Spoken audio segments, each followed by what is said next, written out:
Bonsoir à tous, bonsoir à tous les amis, comment ça va? J'espère vous retrouver au meilleur de votre forme comme toujours.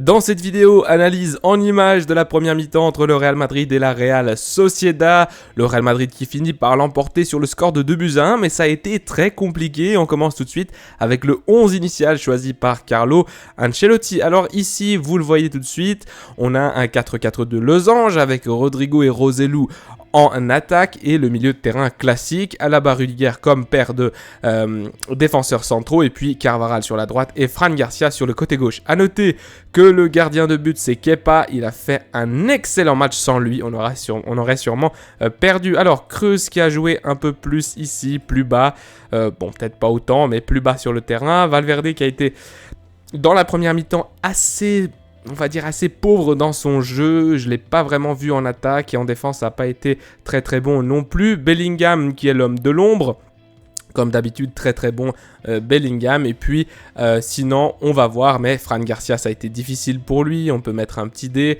et puis en fait toute la défense, toute la ligne défensive ici du Real Madrid qui n'a pas fait un très très gros match. Mais on va commenter tout ceci. Alors dès la première minute ici, je voulais vous montrer la pression de la Real Sociedad avec beaucoup de joueurs qui sont ici dans la surface, dans la moitié de terrain du Real Madrid et qui sont en train de presser la relance. Alors ceci va faire en sorte que, par exemple, sur cette action, on a Kepa qui est sous pression. Vous voyez ici le joueur de la Real Sociedad qui va tout de suite presser le gardien de but madrilène. Et ça va être tout de suite compliqué. Un match avec un tempo assez élevé de la part des deux équipes. Avec du côté basque Zubimendi qui est très très fort. Heureusement qu'il n'a pas signé au FC Barcelone et qui marque le rythme de jeu.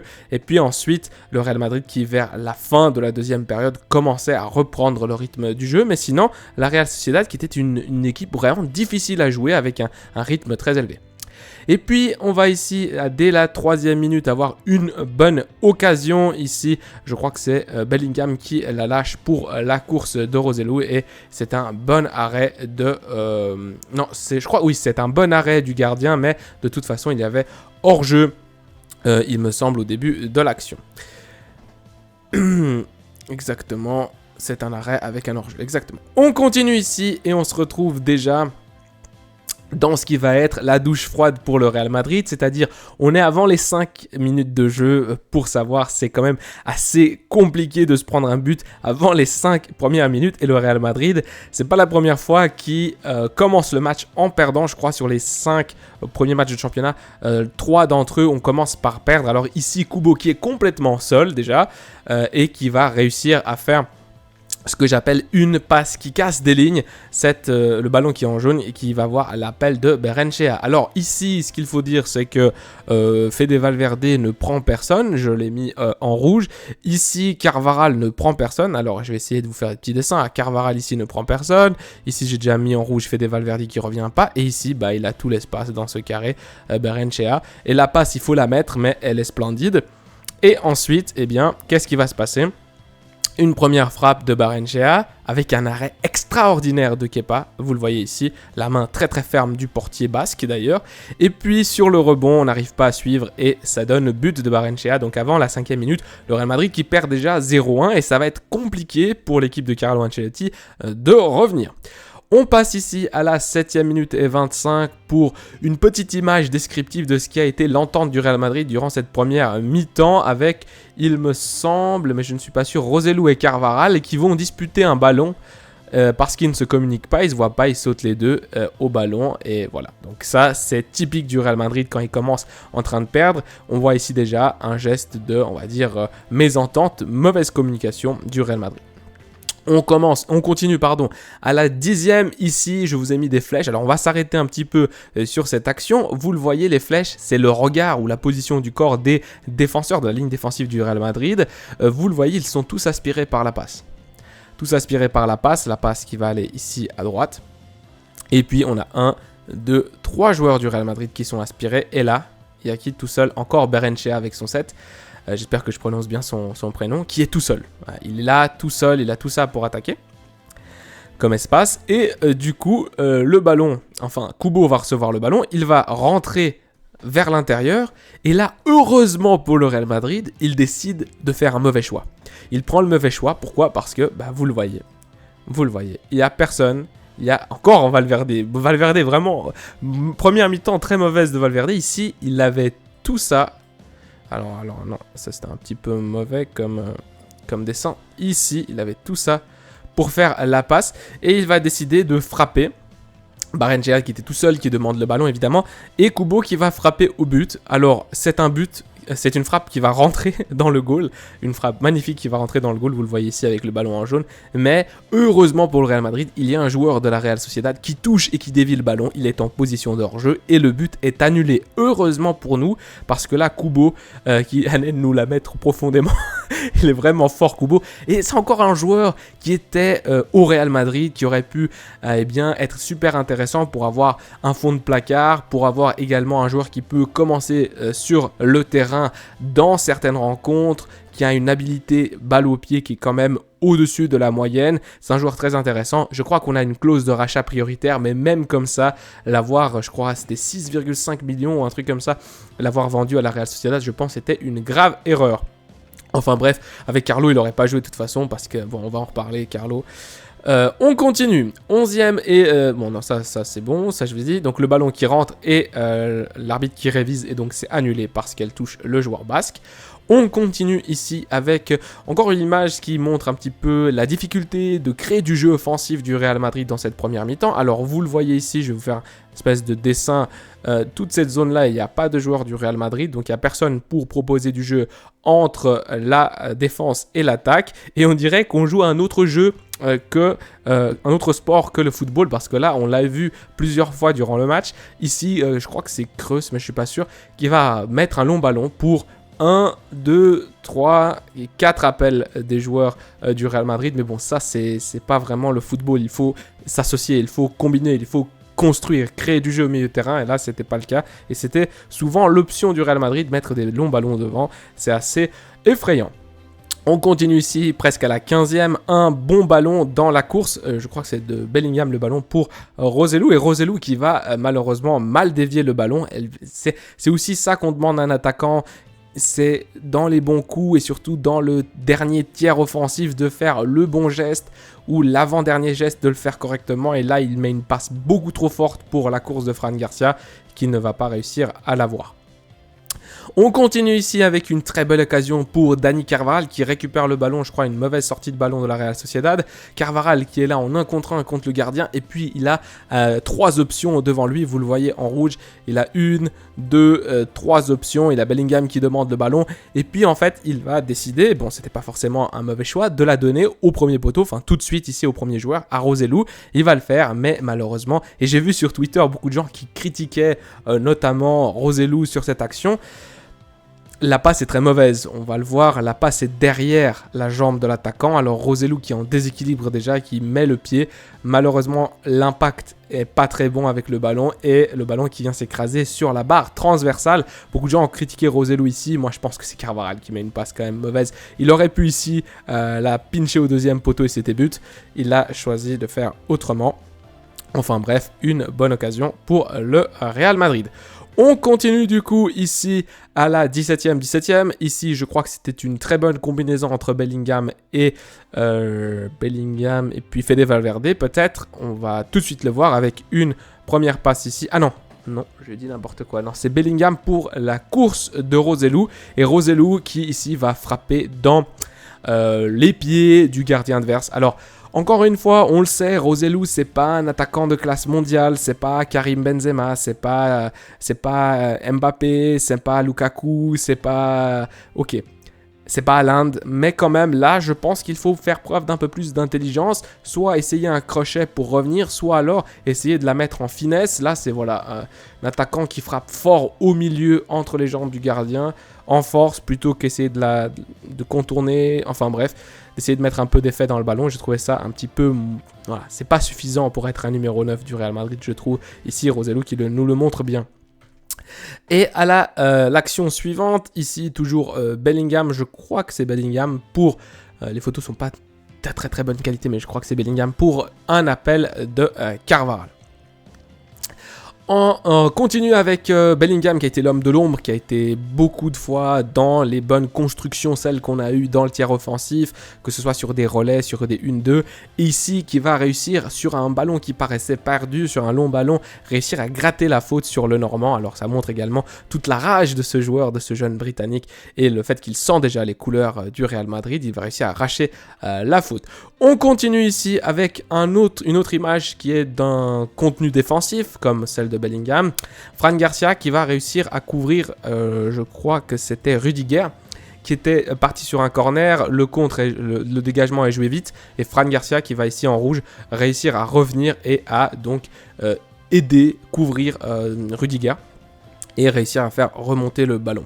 Alors Fran Garcia qui a fait une très mauvaise première mi-temps, qui s'est fait complètement détruire par Kubo, d'ailleurs pas aidé par Toni Kroos sur ce côté gauche défensif du Real Madrid, qui a eu beaucoup de mal à réussir à contrer le japonais, mais Fran Garcia qui en deuxième mi-temps va faire une grosse deuxième mi-temps et qui fait preuve de beaucoup de combativité, et ici ça le montre, il est là aussi pour aider ce coéquipier, et je trouve que c'est très bien cette mentalité.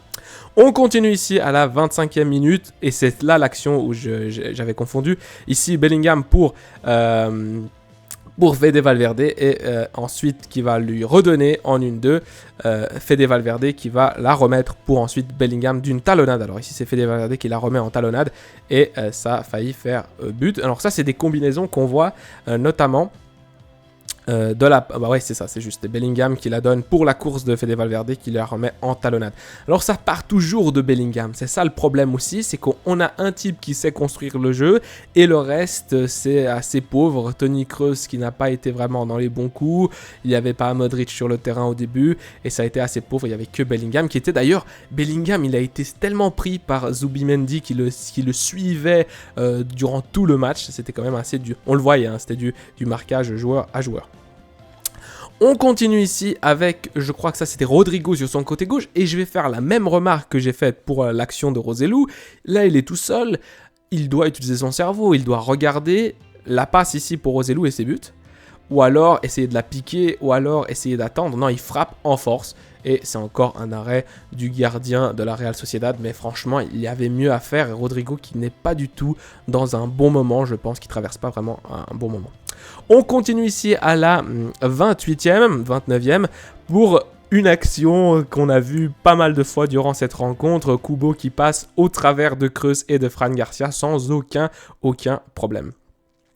Et dans cette action, non seulement il passe, mais ensuite il va réussir à frapper. Alors, vous le voyez, hein, il passe entre les deux joueurs, il frappe, et il faut un très bon arrêt de Kepa, encore un, pour nous sauver et pour pas que la Real Sociedad passe à 2-0. Mais ça, c'est pas possible, ça.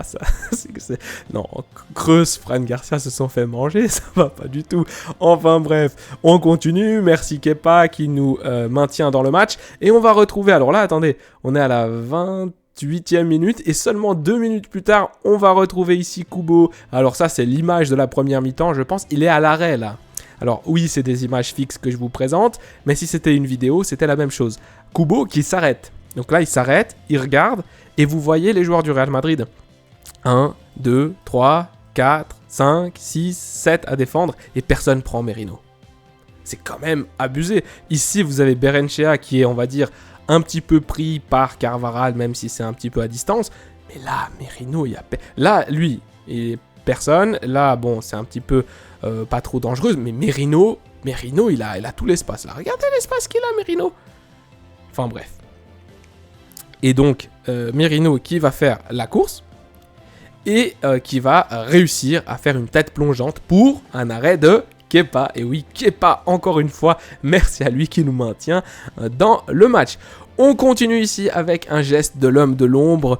Encore une fois, c'est qui a la construction, qui doit trouver ses déséquilibres. C'est Bellingham qui voit le départ de son coéquipier dans le dos. Donc il est dos au but adverse, Bellingham, et il le sent avec une petite talonnade et réussit à mettre le ballon dans la course. Donc le ballon qui est là au début et qui va passer ici pour la course de l'attaquant. Donc ça, c'était vraiment pas mal. Ensuite, ici, un possible penalty à la 37e et Rodrigo qui tombe un petit peu facilement sur ce contact avec Tierney. Je pense qu'il n'y a pas matière à siffler penalty, même si j'ai vu des opinions différentes. Je pense pour moi c'était assez soft, il se laisse un peu tomber. On continue ici à la 38e, pour une fois, Carvajal qui fait le bon geste, ça veut dire il vient couvrir la Berrenechea qui allait armer une frappe, donc il vient par-dessus, on va dire, sur lui, et qui va empêcher du coup le attaquant basque de armer sa frappe. À la 40e minute, on voit que l'entraîneur de la Real Sociedad commence à percevoir, et c'était aussi mon sentiment, que le Real Madrid, petit à petit, réussissait à non seulement récupérer des ballons assez hauts, à provoquer des pertes de balles du côté de la Real Sociedad, et la Real Sociedad qui était un petit peu moins en contrôle que sur les 30 premières minutes, 25-30 premières minutes, où là, c'était vraiment les Basques qui étaient en contrôle. Là, sur la fin de match, on voyait déjà le Real Madrid reprendre un petit peu on va dire la force du jeu, surtout dans ses récupérations dans le milieu de terrain adverse. On continue ici. Alors, une action qu'on a retrouvée pas mal de fois dans ce match-là. Encore une fois, là, je crois, avec le ballon, c'est Zubimendi. Et vous le voyez en vert, tous les joueurs du Real Madrid qui sont autour de lui. Et là, il y a beaucoup trop d'espace. Là, regardez. Là, il y a trop d'espace pour la course de Berrenechea. Alors, évidemment, il va lui la donner. Et c'est donc une frappe de Berrenechea qui est déviée par Tchouaméni, qui n'a pas été flamboyant non plus, qui a eu quelques pertes de balles au milieu de terrain. Pas son meilleur match, mais pas non plus très mauvais. Ici, une avant-dernière action, je crois, c'était presque à la 45e. De nouveau, un long ballon, mais sifflé hors jeu. Et enfin, l'image, je crois, de la première mi-temps, c'est juste avant le coup de sifflet. On est déjà à la 45e plus 2. Kubo qui met un petit pont sur Creuse.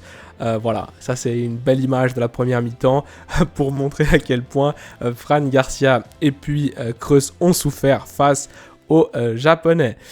Et aussi, ici, une petite image pour vous rappeler qu'il y a eu 1 minute de silence avant le début de la rencontre pour évidemment les tremblements de terre, les séismes au Maroc et également les inondations en Libye. Donc, si je devais donner une note de cette première mi-temps, Kepa, c'est un 10, beaucoup trop fort. Rudiger et Alaba ont été moyens, je mets un 5 pour les deux. Carvajal, il a été pas mal en attaque. Mais c'est le problème aussi de Carvajal. En défense, il a été moyen, je vais mettre un 4.